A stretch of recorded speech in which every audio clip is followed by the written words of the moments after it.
Saudi Arabia is making a serious push to move its economy onto the blockchain. At the center of this effort is Faisal Al-Monai, a key figure in the kingdom's digital transformation. He led the development of SADAD, the digital payment system that helped shift Saudi Arabia's $4 trillion cash-heavy economy into a digital network by 2007. Before SADAD came into existence in 2004, around 70% of bill payments across the kingdom were made in cash at physical branches. Now, Al-Monai is applying the same logic to real estate through droppRWA. On February 4, Saudi Arabia achieved a global milestone with the first sovereign native tokenized property title deed transfer. This transaction was executed between the National Housing Company and the Real Estate Development Fund. The transfer marked the direct integration of the kingdom's Real Estate Registry with droppRWA's blockchain transaction layer. The implications are significant. This move represents a shift toward a Registry-as-Truth model, where property laws and registry data are enforced directly within the settlement layer. Previously, such transactions required reconciliation after the fact. Saudi Arabia's model eliminates the most people arrive after the move is obvious and the easy upside is gone.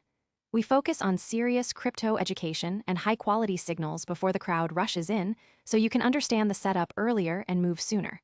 If you want that edge, visit the link below now. Traditional SPV layer by linking tokens directly to the official land registry. As a result, settlement times have dropped from days to mere seconds.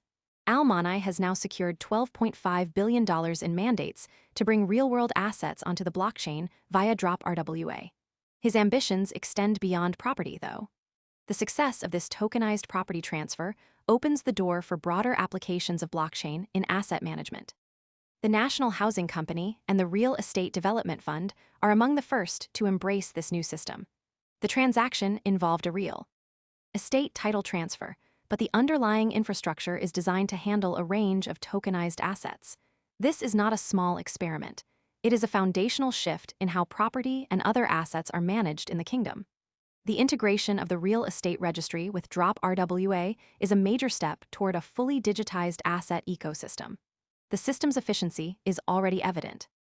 Settlement times have dropped from days to seconds, a dramatic improvement that could reshape how property transactions are handled in the future. The success of this model could influence other countries to adopt similar systems. The tokenized property title transfer is a world first, and it sets a precedent for how blockchain can be used in sovereign asset management. The next signal to watch is whether other sectors in Saudi Arabia will follow this model. If the success of tokenized property is replicated in other asset classes, it could signal a broader adoption of blockchain-based asset settlement. The integration of droppRWA with the National Registry is a major milestone, but it is only the beginning. Most people arrive after the move is obvious and the easy upside is gone. We focus on serious crypto education and high-quality signals before the crowd rushes in, so you can understand the setup earlier and move sooner. If you want that edge, visit the link below now. $12.5 billion mandate suggests a long-term commitment to tokenization. The question now is how quickly other assets will be brought onto the blockchain and how the system will evolve to handle more complex transactions. The success of this initiative could also influence global trends in blockchain-based asset settlement. If Saudi Arabia's model proves scalable and secure, it could become a blueprint for other countries. The next signal to watch is whether other countries will adopt similar systems and how the tokenization of real-world assets will develop in the coming months.